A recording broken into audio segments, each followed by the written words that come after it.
welcome to another episode of Grizz Nation Podcast. I'm your host, the BigGrizz. Today we've got another solo for you. One, I don't have a podcast ready for this coming Monday because I've been slacking and busy. And two, I need to probably do some solos, just get in the rhythm of them in case I ever need to or want to, which I also want to today, so that makes it easy too. So today, let me start off by saying I'm fighting like a 3-week cold right now. So if I cough or got to clear my throat, I apologize. If I sound funny, I apologize. And I'm kind of speaking a little soft just because my daughter's in the next room sleeping. So hopefully that doesn't affect anything too much. So I want to discuss, I'm going to call it, I guess it's men's, mainly on, well, it's for men, men's mental health. It's been on my mind for a little bit. At work this past Wednesday, our boss, I'm not going to tell his story, but the topic was over forgiveness, and it was pretty heavy.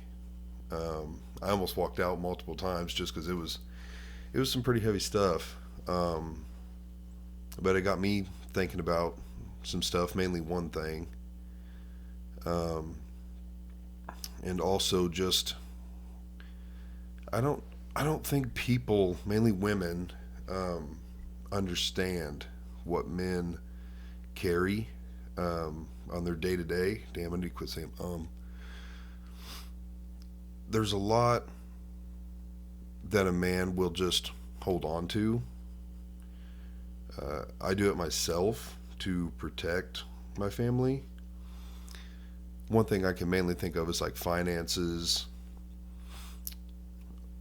Maybe, I don't have any drama at work, but maybe someone really hates their job, but they don't want to talk about it, or physical things. I know finances is a big one. Men just, and I'm not speaking for all men. I'm not going to be speaking for all marriages, all couples. It's mainly from my point of view, and I do feel like a lot of other men share it. But men, I feel like in general, just carry a lot. And they just don't want to burden their friends, their family, their parents, siblings, whoever it might be. They just don't want to burden them. Or, they don't want to seem like sissies for being vulnerable or scared or nervous or whatever it might be. But I know as far as like for finances, I've always carried that burden. And I've been blessed in my life. I've always had a good job. My wife also works. She's always had a good job. But even people that have 2 incomes, 1 income, whether one's good, both are good, one's bad, whatever it might be, people tend to live at their means or beyond. Pretty much, I feel like a lot of people are guilty of that. Not everyone. Some people are really good with their finances and invest well and do well. I don't think that's a majority. But when it comes to stuff like finances, especially in the past, I was always like, you don't want to or need to be involved. And I know with my wife, she stresses. Your bank account could be okay. You got some money in savings, you got a little emergency fund, like everything could be pretty okay, and she would still be nervous. And so the way I always coped with it was, I'll just handle it, and you don't worry about it. And of course, when times get tough, whether it's holidays, maybe medical bills, some kind of other emergency, maybe it's something more serious, like you lost your job, you got laid off, hours are cut back, like whatever might be the reason you're starting to struggle financially. And everyone's been there. We've been there. Um, I would hide that.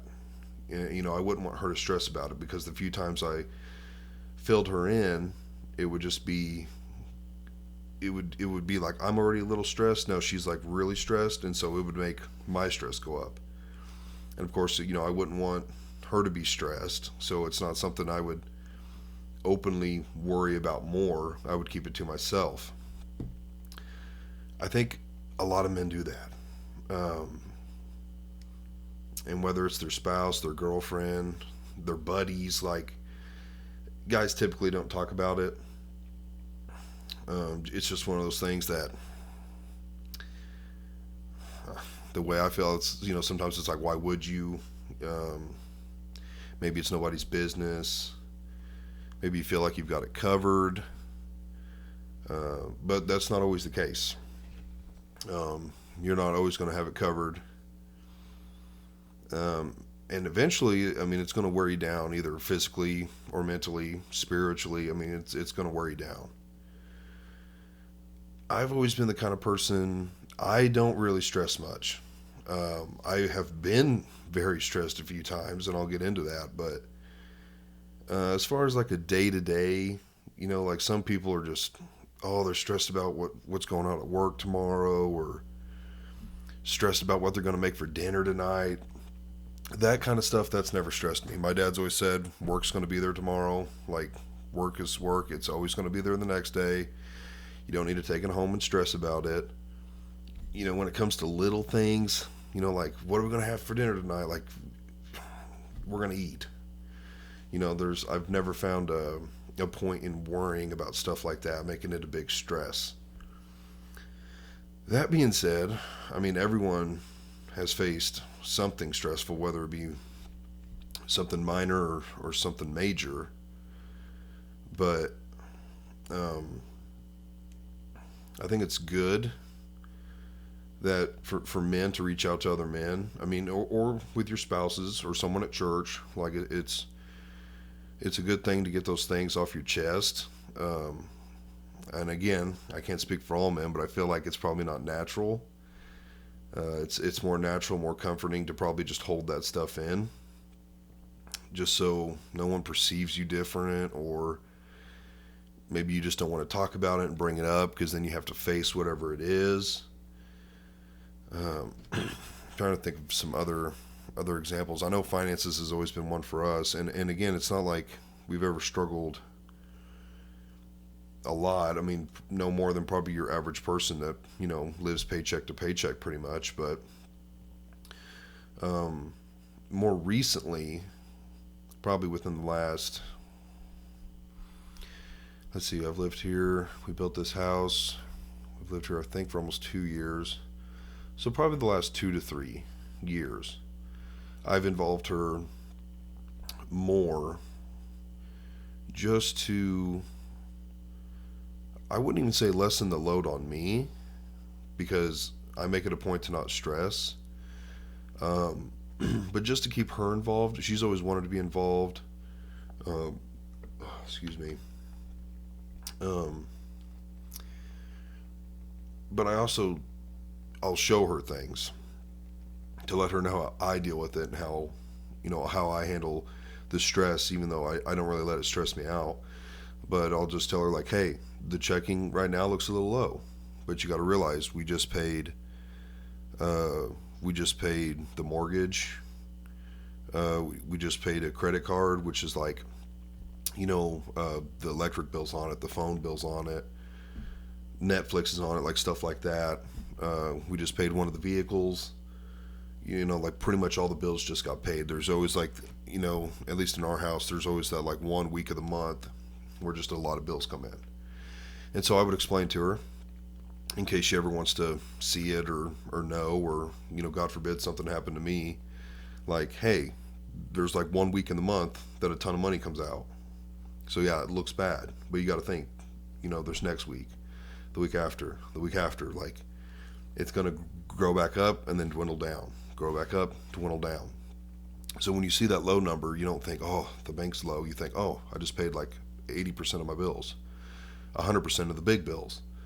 So for me, I deal with stress as far as don't let it stress you out or think logical about it.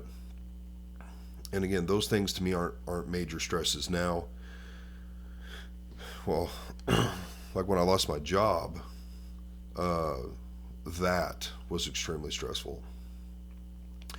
We had a 6-month-old daughter, our first kid. Still had medical bills. Totally unaware of what a kid cost with insurance, which is absolutely ridiculous when a freeloader can have their kid for free, and then two people who work and both have insurance somehow have to pay. Just our government, absolutely ridiculous. But yeah, we had a 6-month-old, our first kid. Just built a house that we spent way too much money on that we did not foresee at a higher interest rate that we didn't foresee. And I was making, pretty good money at the time. So it was like, oh my, this is catastrophic. This is probably the most stressed I've ever been in my life. It absolutely is the most stressed I've ever been in my life. Luckily, my boss was kind enough to pay me for a month. Basically, what happened was I was in construction, the house industry, and interest rates were coming up. Everybody was slowing down. We were slowing down, and it was just, making cuts. I was the youngest supervisor there, and it is what it is. But he was kind enough to pay me for a month. So it was like, okay, that relieves the burden a little. But at the same time, it's like, this is all I've ever done. I get to go to work with my dad every day. He would pick me up or I'd pick him up and we'd go to work. And then, come home and I'd drop him off or he'd drop me off. And I was making pretty good money. So I was, pretty confident I wasn't going to make what I was making there. But the main deal was just, one, find a job. And then there were small things like, what kind of job would I enjoy? Well, I instantly was like, I could get a factory job, working nights, like they're always hiring. But I was like, I've got a family, got a new, a small baby. I've never worked nights, never worked in a factory. It's like, I do not want to do any of that. That doesn't sound appealing at all. Of course, from the get-go, I was like, I'll do whatever I have to. And again, that's that men mentality, that protector mentality, where a lot of guys end up doing stuff like that, and it does drain them. They get stuck in jobs that they absolutely hate, but it's like, either one, this is all I can do, or this is all I feel like I can do, or it's the best money I could make, whatever the reason. And it's an unfortunate thing, but men do it. But I did not want to do that. It all ended up great where I'm at now at Steel Tech, which is amazing. Couldn't speak more highly of it. But you got to understand, in that month, first of all, I didn't know about Steel Tech right off the bat, so I didn't know where I was going. So like the first week was, actually I didn't do anything for the first week, mainly because I was just so stressed out of my mind, and my wife and my I think my in-laws were telling me, they were like, you just need to like take a week to relax. And looking back now, obviously it turned out fine. I wish I would have just enjoyed that month. But that month was the most stressful month of my life. Basically, nothing to do. You don't know what you're going to do. So all you have all day long is your thoughts. So you're just sitting there over and over and over. What kind of job am I going to get? What are the hours going to be? Where's it going to be? Who am I going to work with? Is it going to be nights or days? Am I going to enjoy it? Am I going to find a job in time? Is it going to pay enough? you're just sitting with that all day long.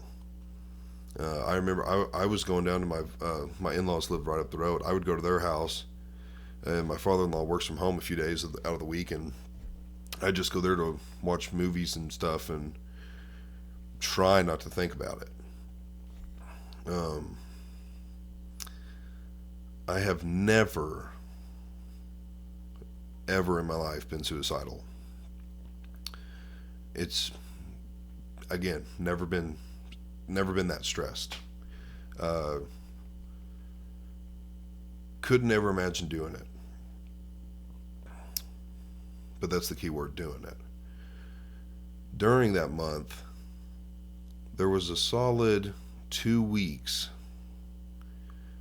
where the only thing that kept me from doing that was the fact that, and again, this is me just thinking logically. Number one, life insurance doesn't pay on suicide. So there would be no monetary benefit to doing it. It would just leave my wife in a total bind, not having a second income. It's not like she would get some small chunk of money. And even if she did, it wouldn't be very much. So I wouldn't say that was the main reason, but I mean, it was tied for first or second. It's like, logically, this doesn't make sense for my family to protect or help them or provide for them. And then two, was my daughter. I grew up with both parents, grew up with a dad. And I just was like, there's no way I could imagine my daughter growing up without a dad.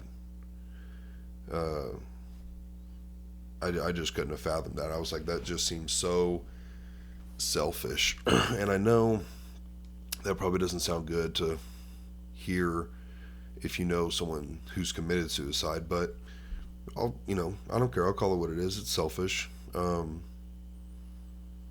Especially if you have people to provide for and protect, and like they're going to need you throughout their life, and you do that, it's a pretty selfish thing. And so ultimately, that was only in my mind just because I guess I was scared, stressed. That had me extremely stressed. So I mean, I know how men get there. I've seen videos where, like TikToks and stuff, and the guys are in the comments like, glad you're still here with us, and all that, because there's just so many things that guys, my wife's never heard that story. She'll hear it when she listens to this. We just keep a lot, and it's not for ourselves. It's to protect others, to not burden others. And it's not healthy. I mean, if you definitely have a spouse, you should definitely be open with them. If you go to church, you should definitely be open with the people at your church, especially like your preacher, your parents, a really good friend. Especially if it's something you don't want getting out. I mean, you need to be able to trust people who you're talking to, and hopefully everyone has someone that they feel like they can talk to. But I know, after that lunch and hearing that story, and it's mainly men there, probably 80-20. You could just hear a pin drop. And I remember looking around, and you could just see all the minds racing, thinking, because again, it was over what did I say? Forgiveness. Yeah, forgiveness. And what my mind went to, because we were talking about forgiving and not forgetting, wasn't anyone. Wasn't a person. I've got some things in my life that I've forgiven, but I've not forgotten. And that was something that was also said. Like, you can forgive, but you don't forget. And I think that's smart, because if you just, if you forgave someone 10 times and they just kept doing it and doing it and doing it, eventually you need to remember, hey, maybe I should just like not forgive this, not forgive them, but just quit allowing them to do whatever they're doing to me. I want to say the Bible says something crazy like 77 times, or I don't remember. I could be totally off, but I feel like it gives a number, excuse me, of how many times to like turn the other cheek. I personally could never let it get that high. But my deal, well, before I go to that deal, one of the things that I had to forgive and forget was my relationship with my mom, which I haven't spoken to her since June 9th, 2018, my wedding day. I'm not going to get in a lot of details, and it's not that I don't care to share. I don't care, but I just don't want to hear it from other people. But I found that it was the kind of thing to where it was like, I forgive you. I don't hold any grudges. Not mad at you. Don't hate you. Nothing like that. Which, if you're a Christian, I mean, you're not supposed to do that to other people anyways. But I found that the forgiving part is easy, and the forgetting is also easy with this situation. And the way I forgot it was, again, it's like, forgive you for everything. Doesn't bother me. It is what it is. But like, we're not going to have a relationship anymore. And that's not being mean, in my opinion. This isn't being mean. It's not holding grudges. It's not being cruel. It's logical. Okay? If we have a relationship and all it is fighting and bickering and anger, and it's never going to change, and there's been years and years and years to prove that, then there's no point in continuing the relationship. I don't care who it's with. Spouse, a parent, a sibling, a child, a grandparent. Now, this is my opinion. But if the relationship is always going to be toxic, then there's no need for the relationship. Not to say you can't keep trying and trying and trying. The good Lord can fix a lot of things, but if one or both aren't willing to change, there's no point in continuing, in my opinion. Some people might totally disagree with that. That's fine. That's totally fine. But that's how I feel. I'm a pretty forgiving person, but everyone has their breaking point. And when you reach the breaking point, that's what I chose, and I feel like that's a healthy solution. And that's not even the thing I was thinking about at the meeting. Again, I have totally been past that for years. Like, it doesn't. I get asked that all the time. Like, does that bother you? What's your wife think about it? What's your siblings think about it? Frankly, I don't care. It's what's good for me. It's no skin off my back, which is, it's one of those things that's, I've also tried to work on that attitude, because I'm easy to forgive. I'm trying to think of the word. You'd have to really screw me over for me to cut you out. But I will. And I honestly can't think of anyone else other than my mom that I've done that to. But, well, no, I guess my other two siblings, I don't talk to them anymore either. But again, it's one of those things where if you know the relationship's going to be toxic, then why do it? And that's better for my mental health. I don't know about someone else, but it's like, why am I going to let you you know, irritate me or whatever, when it's like it could just be done. That that's just how I look at it. But as far as the forgetting part, well, the forgiveness and forgetting, the reason it was so hard for me to sit in there was, they were more talking about forgiving a person. Mine was more um, asking for forgiveness from God. And I don't want to say forgiving him. I don't know if that sounds weird. But not forgiving him, but not putting the blame on him. Which, I'm trying to think back to that day. Such a blur. I want to say for a few weeks, that mentality was in the back of my mind. But it's not anymore. It wasn't a whole lot from the get go, but when it's so raw, it's hard to process. So last year, I believe it was May 30th. It's almost a year. My wife, which hopefully she's okay with me telling this, my wife had a miscarriage, which I want to have her on to talk about it more in detail someday. So I don't want to go into a whole lot of details. I'll save that for another time if she wants to talk about it. But she had a miscarriage, and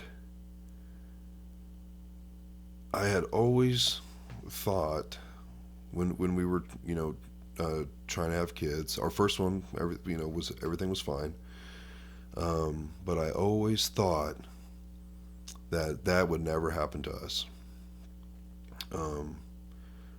My wife is a very paranoid mom. Has to check to see if they're still breathing. No toys or blankets in the crib, because of choking or whatever, getting wound up in the blankets. Like, very paranoid. Would literally wake up every 30-45 minutes just to see if she's breathing. And I always remember saying, there's no way this would ever happen to us, because God wouldn't allow that. I was like, Maddie she's not strong enough to deal with that. Which I was wrong. She's a very strong woman. That being said, that was very stressful.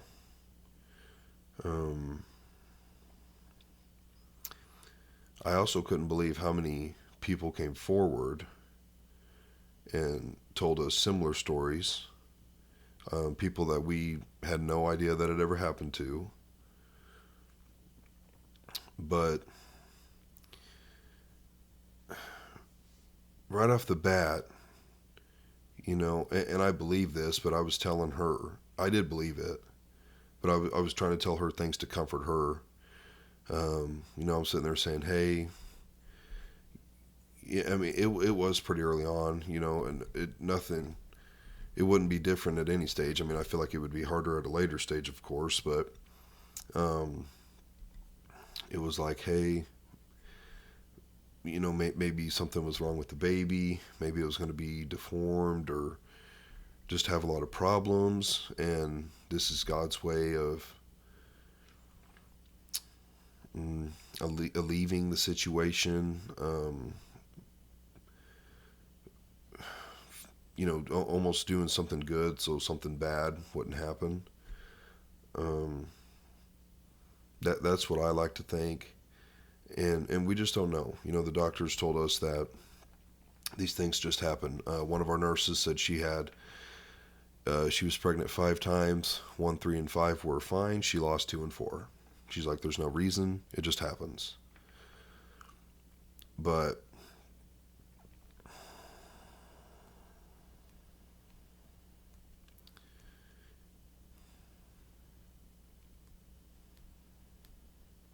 if you've never gone through that,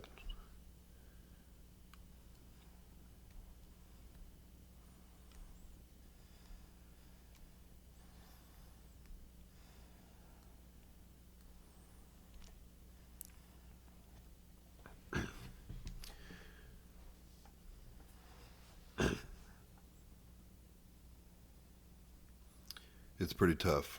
Um,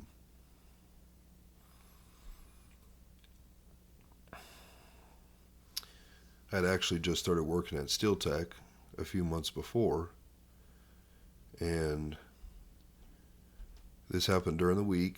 So we were at the hospital at the ER in the morning, and called a guy from work, Max actually, who's been on the pod, and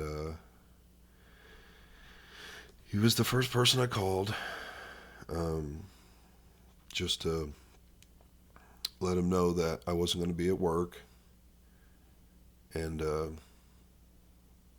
just to pray for me. And um, I knew I was going to go back to work in a few days, so I asked him, hey, just let everyone know not to ask me about it, or even say much. I just was like, I don't want to even think about it. But it's tough. I couldn't imagine losing a kid at any age. I feel like I'm a little more grateful it was so early, but regardless, it doesn't make it easy. Um, but that stuff wears on you. Um, there's not a day that goes by I don't think about it. Um, I've held just a couple months ago. I was watching TikToks of people naming their babies after their dads and stuff, their grandpas, and just broke down. Uh, there's been days I've been heading home from work and a song comes on, and you just spend half the drive home crying. Um, like I said, during that lunch, when he was telling that story about forgiveness and forgetting, I literally almost walked out multiple times, because I was just, it was like, that's all I could think about was, one, you don't forget it. Um, Even if you forgive, you just don't forget it. And I remember being angry, for sure. Um, but surprisingly, it was never like an anger, like hatred. It was more of an anger based out of sadness, frustration, confusion. But it wasn't anger with God, but it was definitely just like a why, why type of thing. Um, but I remember we were driving home, and we were trying to think of a name, and we never found out if it was a boy or a girl, but um, we were just talking about it on the way home, and I said, we were trying to talk about names, and we were like, well, do we want to go with a boy name or a girl name? And I said, I feel like it was going to be a boy. We have a daughter already. And I said, I think it's a boy. And the reason I think that is I don't think God would have taken one of my daughters.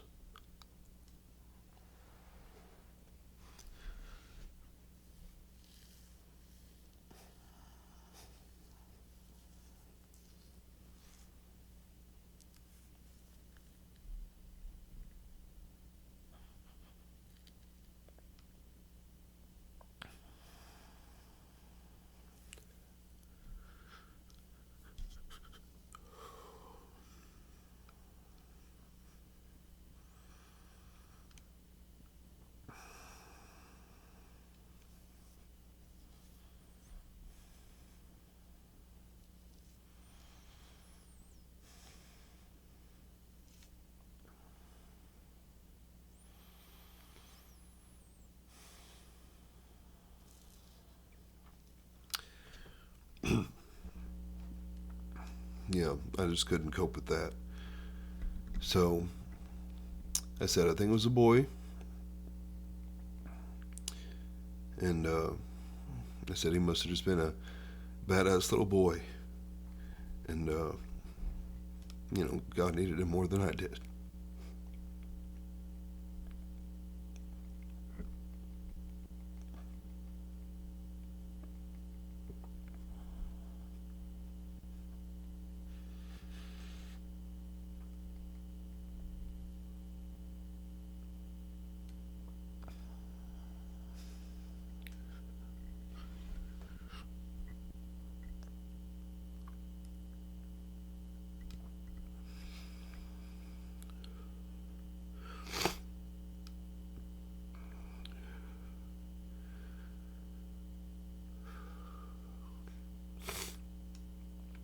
Sorry.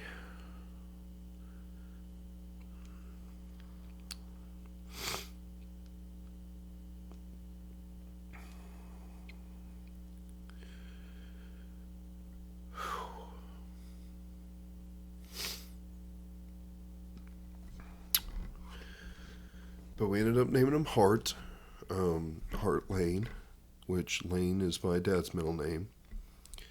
And we went with Hart because that's where he was going to live, was in our hearts. And we ended up getting him a tree. And we had a note and her pregnancy tests, and I think a few other things, and got a box and buried him underneath the tree we planted in our yard. So we call that Heart's Tree, and it's right outside of our room, which we had a lot of support after. Dad actually bought us that tree, and it was overwhelming how many people reached out, that we just never knew, that they had been through the same thing. And after that, it was like, wow, this is a way more common thing than you would think. I mean, everybody I'm sure knows at least half a dozen people it's happened to, maybe more, and you just have no idea. We were pretty open about ours. I feel like people nowadays are more open in general, but it's a common thing, especially in the first trimester. I mean, anyone that's had kids or is trying to have kids probably knows that, but it doesn't make it any easier. But it was nice for people to reach out. But I mean, as you can see or hear, it I still carry it every day.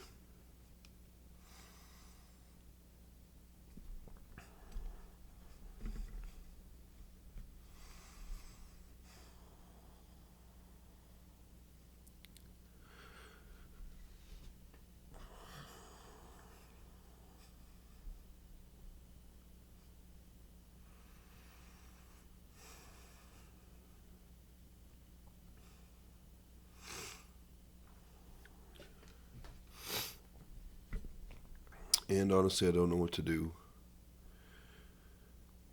I've talked with, friends and family, and of course my wife, and with time things get easier. I mean, it hadn't even been a year, but it's I'm not angry with God about it. If anything, like I said, I feel like maybe something was wrong with it, and the baby was, maybe it was just if the baby was going to have a terrible life or something, maybe it was more of a merciful thing. So I mean, I'm not angry. Things happen, whether it's for a reason or not, but it still wears on me, and I don't let a lot of things wear on me. Finances, sickness. I just don't let things wear on me. But that one does. That one wears with me a lot. Um,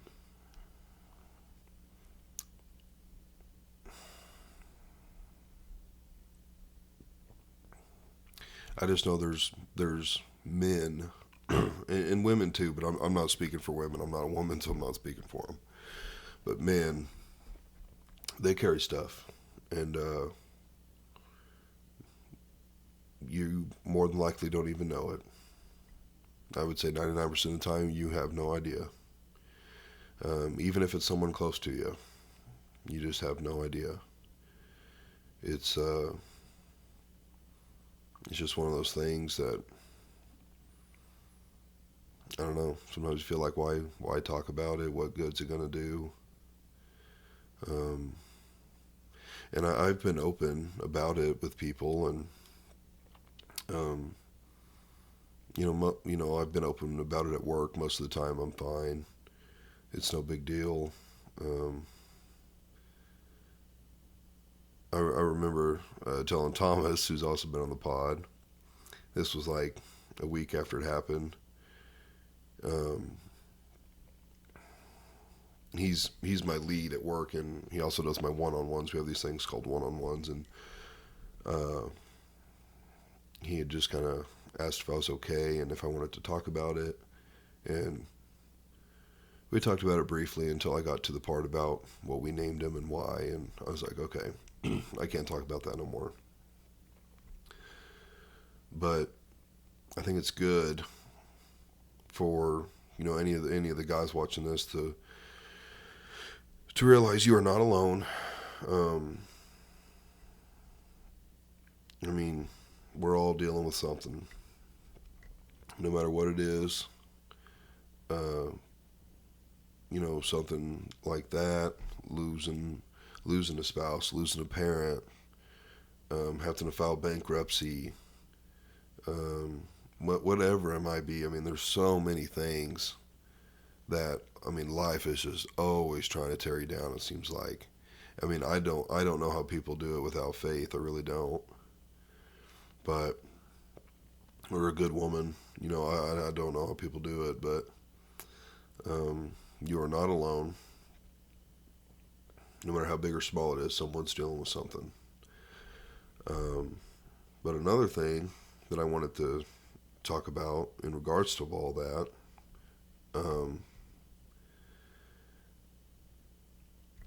and this part's for the ladies.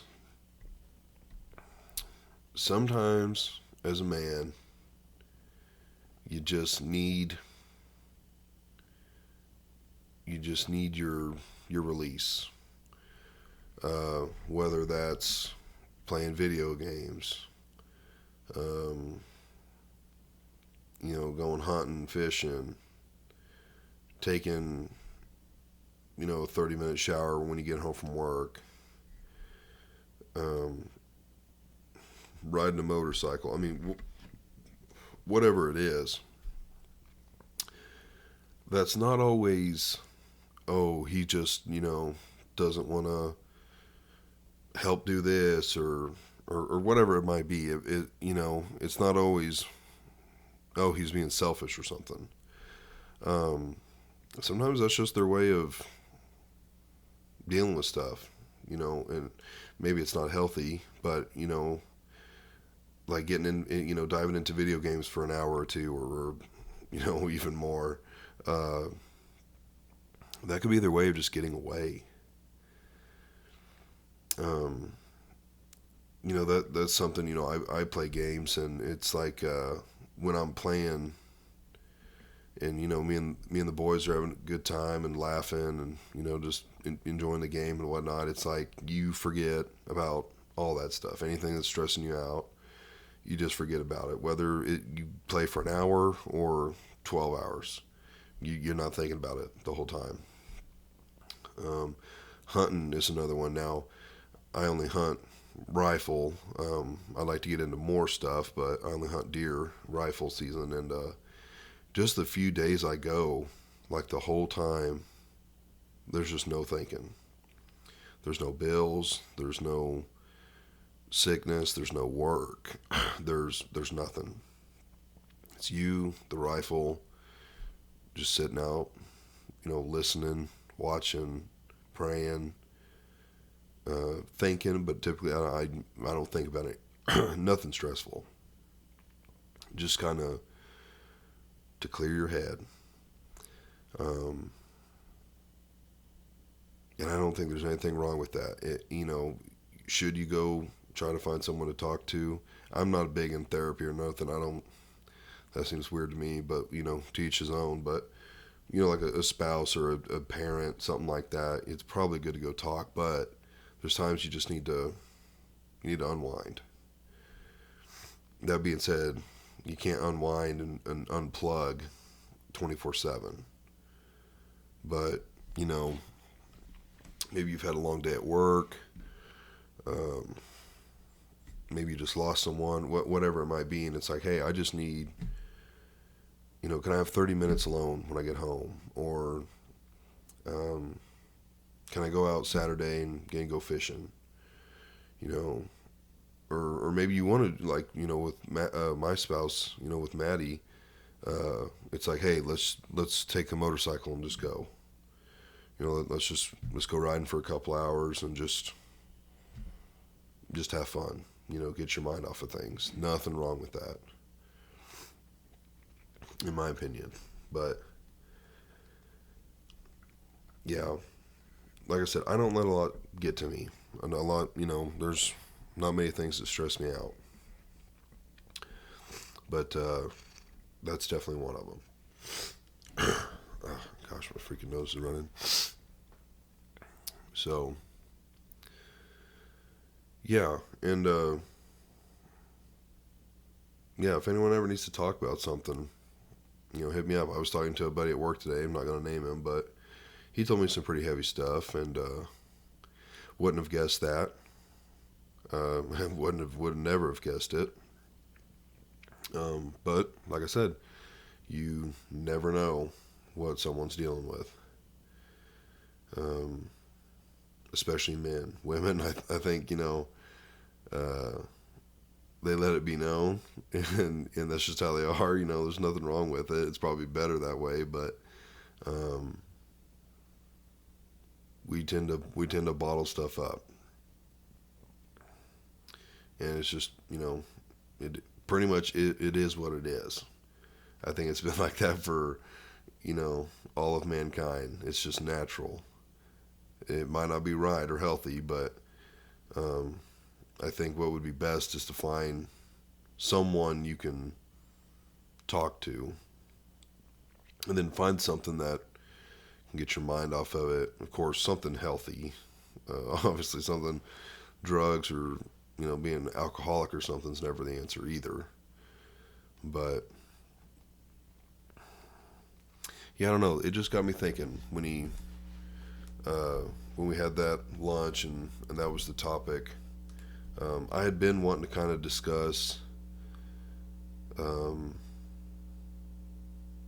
something like that, and I thought that was it just seemed like the right time after he said that.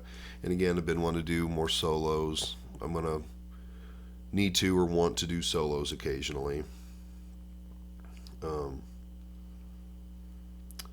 But yeah, I am gonna have my wife on soon. But I think we're not going to talk about her miscarriage. But if she's comfortable with it, I think I'd like to do an episode on that as well. Just for people, to know they're not alone. And as sad and unfortunate it is, it's normal and it happens. But I mean, it does get easier. It's still hard. I still think about them every day. Can just vividly remember everything, but at the same time it's a blur. It's weird, but I think that's it. So yeah, I just want to end on, for the men, you're not alone. Everyone's dealing with something, so don't think you're alone. And for the women, I mean, you can make a huge difference on how your man handles that stress. If he feels like he can be open with you, that is quite possibly all he needs. If you're super understanding, that goes a long ways.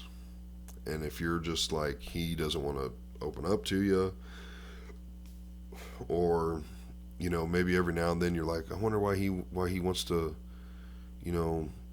go out and have a drink with the boys, or go with the guys, to go fish, or like you're kind of thinking, maybe not.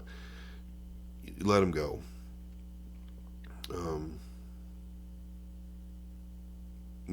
It could be nothing. It could be he just wants to have some fun, whatever. Could be he needs to go get his mind off something. You just never know. So I'll leave it at that. It's kind of a heavy episode, but I think it's good. So I think it's good to share with people and let people know that everyone's probably a lot more alike than they think. So, all right. Well, I can't ask myself who would win in a fight because I would win. So that doesn't make any sense. But, guys, thanks for watching, listening. Tune in every week, Monday morning at 8 a.m. You can also follow me on Facebook and Instagram at Grizz Nation Podcast. And you can find this on YouTube and Spotify, Grizz Nation Podcast. If you are not subscribed, you should subscribe. It does help. You should also like and comment. Comment on YouTube or Spotify. Hell, I don't even know if you can on Spotify. But yeah, leave comments. Interact on Facebook. I'll interact back. If you got questions, if there's things maybe you're interested in hearing me talk about, maybe you see things that look weird. Like I noticed this is in the background this time. I don't feel like that normally is, but let me know. I mean, I honestly don't ever watch these. I literally film them, make sure the audio's good, do some real crappy editing that I know how to do, which is nothing basically, and then I post it. So I've never watched one of these back. So if there's visual or audio critiques, let me know. If there's something you want to hear me talk about, let me know. If you want to be on the pod, you can ask. I can't guarantee you're going to be on the pod. Nothing against whoever that might be, but if I don't know you that well, or I don't know what we would talk about, or you're like, hey, I want to be on. What do you want to talk about? Oh, I don't know. Well, that doesn't do me a lot of good. So yeah, just interact on the pages. Subscribe to both channels or whichever one you prefer to use, and it helps a lot. So, all right. Thank you, guys. Peace.